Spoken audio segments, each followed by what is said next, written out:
Orang-orang beriman tuh kalau yakin dengan ketentuan Allah, Allah mudahkan hidupnya. Nggak ada ceritanya orang beriman susah. Demi Allah saya katakan, nggak ada ceritanya orang beriman susah. Jadi kalau antum beriman masih susah, berarti coba dicek apa yang salah dengan imannya. Alhamdulillah, kita telah menunaikan sholat Isya waktu Indonesia bagian Barat, langsung dari Masjid Al-Ihsan, PTM PJS. Dan kita bermohon pada Allah Subhanahu wa Ta'ala, semoga sholat yang telah kita tunaikan diterima oleh Allah Subhanahu wa Ta'ala. Dan tidak lupa kita mendoakan saudara-saudari kita yang belum menunaikan sholat, semoga Allah mudahkan dan kuatkan untuk segera menunaikan sholat jika telah tiba waktunya. Kemudian yang kedua, kita bermohon pada Allah, semoga hamba-hamba Allah yang belum beriman sampai malam ini bisa mendapatkan kekuatan dan keyakinan untuk bersyahadat sebelum wafat kembali kepada Allah Subhanahu wa Ta'ala. Ada berita sampai pada kita. Assalamualaikum warahmatullahi wabarakatuh. Ya, ada saudara kita dari Padang, saudara Fulan, saat akan berangkat ke kajian mendapat kabar duka dari keluarganya di Padang bahwa ayahandanya Bapak Haji Alisam bin Amrullah telah berpulang ke rahmatullah, meninggal dunia. Kita doakan insyaallah semoga beliau wafat dalam keadaan husnul khatimah.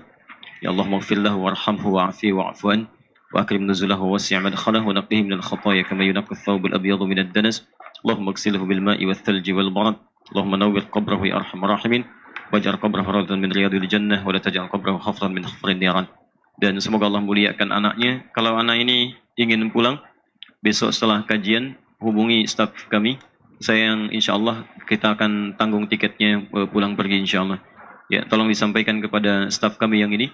Ya, nanti sampaikan kalau ingin pulang besok misalnya pesawat pertama, sampaikan tiketnya nanti kami akan tanggung dan kami titipkan untuk biaya keseluruhan dari mulai perawatan jenazah sampai pemakaman sampai dengan selesai.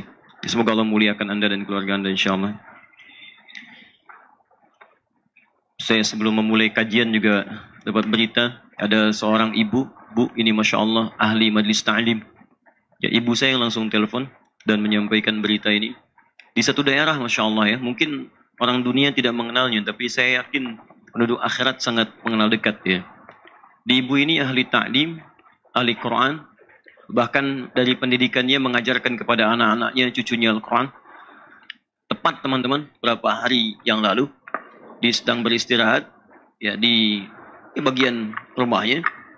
Beliau membimbing ya bagian anaknya yang sedang mengaji, begitu sedang membaca satu surat dalam Al-Quran. Kata beliau, itu bacaannya bukan panjang, biasa aja gitu. Ya, pendek aja gitu, nggak usah panjang-panjang. Matabi'ilah mungkin maksudnya. Dibaca dengan sempurna, dikembalikan kepada pendek. Begitu sudah selesai, ibunya kelihatan tenang aja kan, ngaji, ternyata itu kalimat terakhir yang diucapkan. Wafat itu nggak terdengar, bahkan nafasnya tersenggak, tidak ada gitu kan. Kemudian suara beratnya nggak ada, wafat aja tenang gitu pulang. Barangkali itu contoh paling mudah ya ayat Tuhan nafsul mutmainnah. Ya irji'i ila rabbika radiyatan mardiyah fadkhuli fi ibadi wadkhuli jannati. Ya, tenang aja dan wafat kelihatan tersenyum dia, senyum dalam senyuman. Anda bisa bayangkan dia. Itu mungkin yang dimaksudkan Nabi mencabut ya satu rambut yang halus dari adonan tepung yang juga halus. Ringan. Dia nggak ada terdengar senggolan nafasnya, sulit misalnya keluar rohnya enggak. Ya, kamu itu betul kata Nabi ya, seperti kebiasaan kita begitu demikian akan diwafatkan. Ya, anda terbiasa dengan Quran, maka Anda akan diwafatkan dengan kemuliaan Al-Quran. Ya, terbiasa dengan amal soleh, maka Anda akan wafat dalam keadaan beramal soleh. Makanya saya sering katakan, kalau terfikir berbuat maksiat, bayangkan akan wafat. Selesai gitu. Ya. Nah, baik teman-teman sekalian, ya kita kembalikan ke sini. Kutiba alaikumus siyam. Bismillah. Kenapa menggunakan kata pasif kutiba? Tidak menggunakan bentuk aktif kataba? Kita tadi bahas, jika kalimatnya menggunakan bentuk aktif kataba, maka dalam rumus gramatikal bahasa Arab, ini bertujuan ingin mengenalkan subjeknya. Ini loh yang mewajibkan. Makanya begitu menggunakan kata kataba, Allahnya muncul. Ini di luar Quran ya. Kataballahu alaikumus syiyam. Kalau seperti ini, berarti ini ingin memperkenalkan, inilah Allah yang mewajibkan. Mengenalkan Allahnya. Tapi bagi orang beriman sudah kenal Allah, nggak usah diperkenalkan. Karena itu disebut iman. Iman itu kan yakin walaupun tak nampak dalam pandangan. Tak nampak dalam pandangan disebut ghaib. Alladzina yu'minuna bil ghaib. Orang beriman itu yakin tak nampak Allah dalam pandangan, tapi yakin dengan itu. Itu disebut dengan iman. Makanya ketika disebutkan kalimat iman, tidak perlu lagi diperkenalkan Allahnya. Karena orang beriman itu sudah kenal Allah. Catat ini. Orang beriman sudah kenal Allah. Jadi kalau Anda mengaku beriman tidak kenal Allah, ada sesuatu yang keliru. Makanya setiap yang beriman itu diminta belajar. Yuk kenali Allahnya. Bukan cuma katakan iman-iman, cuma nggak kenal. Buka Quran surah 47 itu. Ayat 19. Fa'lam annahu la ilaha illallah. Fa'lam. Mesti tahu. Mesti punya ilmu. Dari kata alima. Mesti punya ilmu. Disederhanakan kalimatnya ketahuilah. Ketahuilah. Itu kan harus tahu. Fa'lam. Cari ilmu. Mesti tahu. Annahu untuk menetapkan la ilaha illallah. Tidak ada Tuhan selain Allah. Jadi kalau Anda sudah paham ilmunya. Belajar namanya tauhid. Kalau sudah dipelajari yakin. Jadi kalau ditanya kenapa Tuhannya Allah. Anda bisa jawab. Anda punya keyakinan. Ini Tuhannya Allah. Yakin. Yakin. Benar. Benar. Kasih Indomie 1 dus. Pindah. Kasih sarung. Pindah. Nah, itu artinya belum paham. Nah, konsekuensi yang kedua, ahli iman itu, karena sudah kenal dengan Allah, maka dia nggak pernah mempertanyakan lagi setiap perintah yang diberikan oleh Allah. Dia nggak usah tanya lagi, ini perintah dari mana? Kenapa begini bentuknya? Kenapa seperti ini gambarannya? Karena dia yakin setiap yang Allah perintahkan pasti ada nilai kebaikan, dan semua bersumber dari Allah.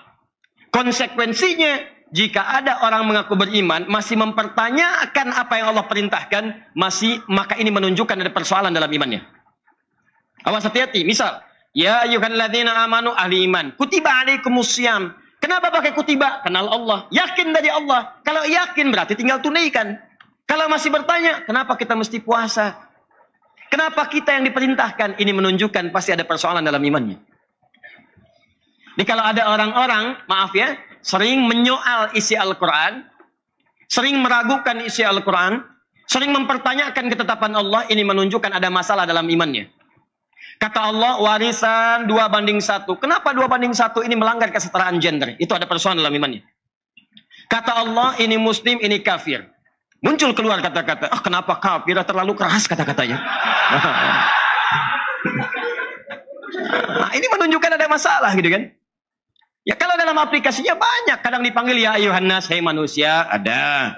Ya ahlal kitab, ahli kitab, ada. Kapan kafir digunakan? Ada konteksnya. Kapan ini digunakan? Ada konteksnya. Tapi Anda nggak bisa meralat kalimat Quran.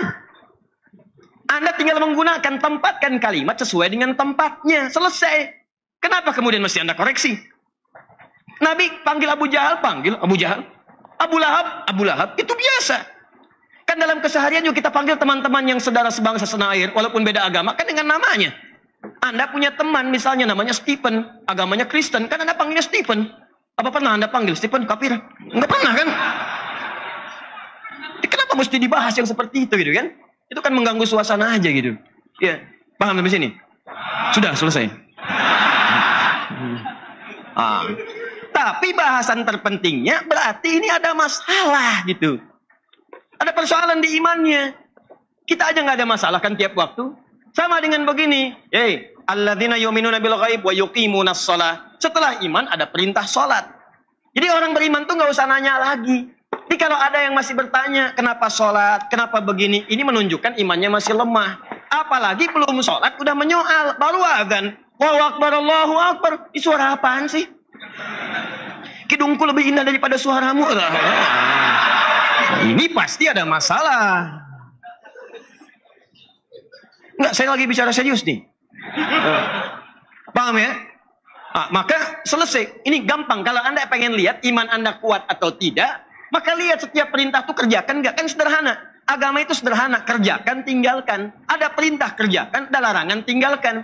Ini yang kadang-kadang jadi susah itu, diperintahkan nggak dikerjakan, disuruh ditinggalkan, dilakukan.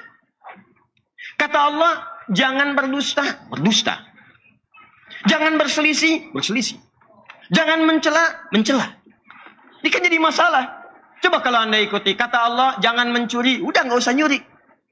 Jangan dusta, udah nggak usah dusta. Nggak usah sampai bikin tema, tidak ada dusta di antara kita. Tetap dusta aja. Anda tinggalin aja kata Quran begini, lakukan, tinggalkan, tinggalkan. If'al wala taf'al, do it, live it. Enough. Selesai. Jelas ya? Ini poinnya. Nah, apa Ustadz kaitannya kekuatan kalimat pasif? Awas, dengan kedekatan kita terhadap Allah, maka korelasinya adalah orang-orang yang ketika dipanggil dengan kalimat pasif, dia cepat mengerjakannya, tanpa pernah menyoalnya, atau bahkan kemudian mengolok-olok, atau bahkan meninggalkannya. Orang-orang semacam ini yang cepat menunaikan apa yang Allah perintahkan, nanti dampaknya Allah akan permudah kehidupan dunianya sampai ke akhiratnya. Sampai ke akhiratnya. Contoh begini. Buka Al-Quran, surah kedua, ayat 168, bandingkan dengan Quran surah kedua, ayat 172. Pertama paling kanan sebelah bawah, yang kedua agak sedikit ke atas sebelah kiri. Saya hapus dulu ini. Lihat sini. Quran surah kedua, ayat 168, paling kanan sebelah bawah. Ya ayyuhan nas, kulu mimma fil ardi halalan thayyiba. Ada ayatnya? Nah, fokus. Ya ayyuhan nas, hei manusia. Kulu mimma fil ardi halalan thayyiba. Silahkan Anda bekerja, cari makan.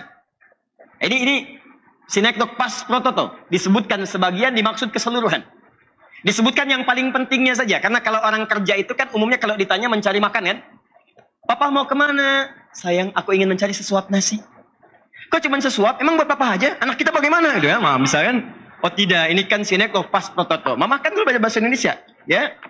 Kalau keseluruhan disebutkan dimaksud sebagian, mencakup semuanya, namanya sinekdok totem properti. Baik, kulu mimma fil ardi, silahkan berusaha ikhtiar. Minnya tab'id, nggak semua bumi harus dijelajahi yang bisa dijangkau. Silahkan. Anda nggak dapat di Bekasi ke Jakarta, nggak dapat di Jakarta naik ke Tangerang, nggak dapat geser sini naik ke Bandung, terus keluar Jawa Barat, Jawa Tengah, Jawa Timur, keluar Jawa. Cari silahkan.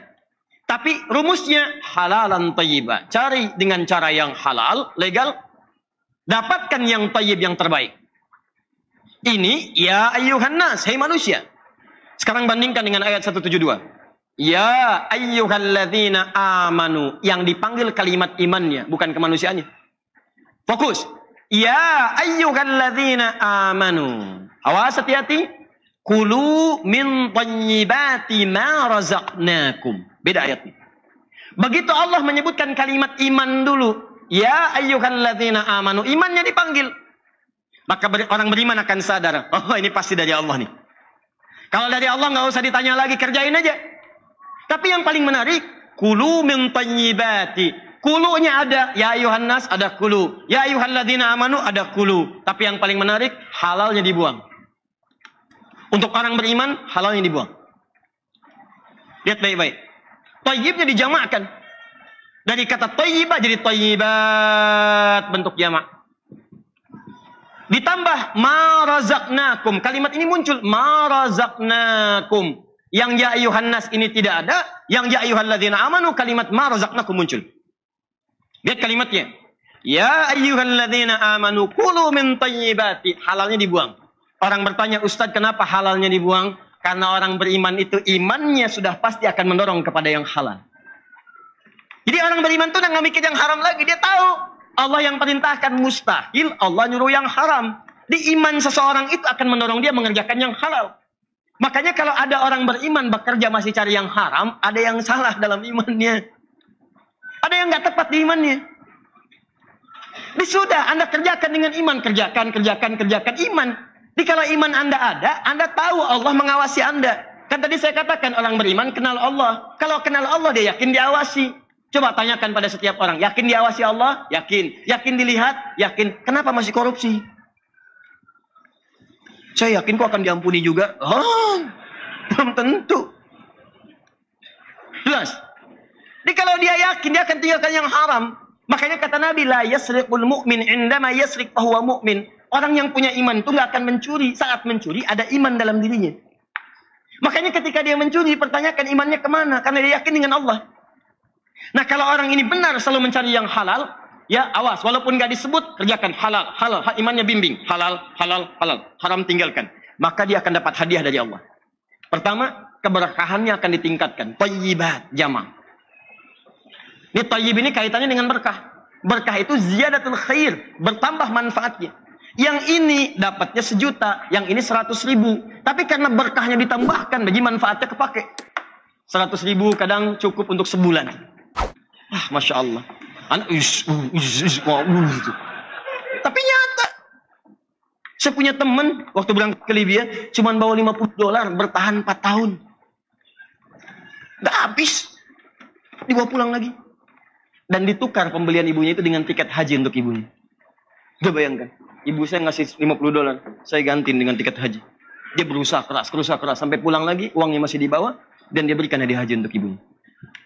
Berkah. Dari mana dapatnya? Ma razaqnakum. Kami yang siapkan rizkinya, bukan dia yang capek mencari. Makanya orang-orang beriman tuh kalau yakin dengan ketentuan Allah, Allah mudahkan hidupnya. Nggak ada ceritanya orang beriman susah. Demi Allah saya katakan, nggak ada ceritanya orang beriman susah. Jadi kalau antum beriman masih susah, berarti coba dicek apa yang salah dengan imannya. Coba dilihat dulu. Karena ketika Allah menyandingkan kalimat iman, kalau sudah benar-benar beriman, kalimatnya dengan aflah. Qad aflahal mu'minun. Orang beriman itu pasti bahagia. Orang beriman pasti sukses. Bukan nggak ada ujian, bukan. Dia ada ujian juga. Sakit juga. Susah juga. Tapi dia bisa mengatasi itu dengan penuh ketenangan. Coba belajar kepada sahabat Abu Kilabah. Pernah dengar namanya? Abu Kilabah itu tangannya nggak ada, kakinya nggak ada, mata buta. Tapi masih mensyukuri nikmatnya. Dan nggak pernah melihat kekurangannya. Kalau ditanya, Alhamdulillah. Itu aja. Dan nggak pernah melihat kekurangan dalam dirinya. Beliau itu memahaminya. Alhamdulillah, tangan ini amanahnya sudah diambil. Jadi sudah selesai tugasnya. Nggak pernah berbuat maksiat lagi. Kaki diambil, nggak pernah melangkah pada maksiat lagi. Mata diambil, jadi nggak pernah mandang maksiat lagi. Alhamdulillah, ya Allah, Alhamdulillah. Sampai meninggal dalam keadaan luar biasa. Itu gimana gitu cara memaknai seperti itu? Nanti buka Al-Bukhari, kitab pertama, hadis nomor 1 sampai 57. Itu caranya menghadirkan iman yang kuat dalam diri kita.